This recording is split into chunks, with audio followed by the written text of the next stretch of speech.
Samoa. Ang Samoa ay winasak,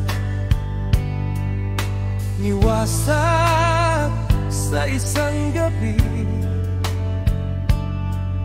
Ang Samoa ay winasak,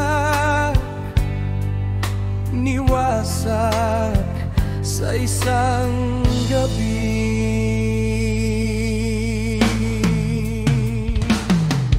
Ang Dibon ay umahon sa kanyang templo, sa kanyang mga mataas na dako upang tumangis.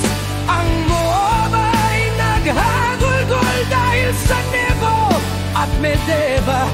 Bawat ulo ay nahitan at bawat balbas ay gupitan.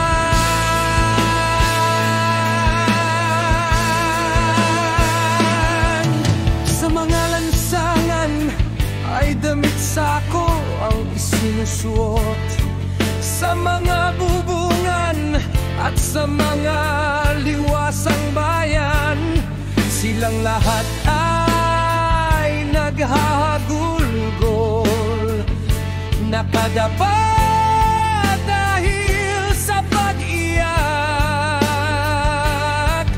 Ang Heshbon at Eleale ay humihiyaw, ang kanilang mga tinig ay naririnig hanggang sa Jahaz.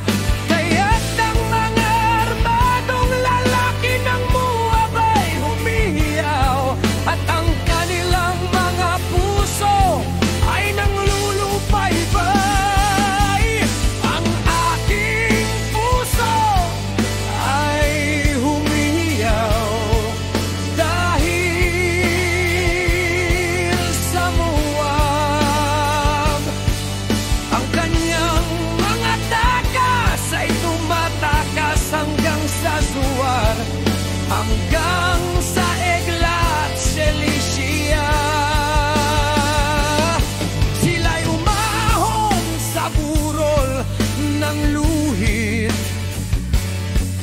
umumungol habang sila'y naglalakbay sa daan patungong Horonaim.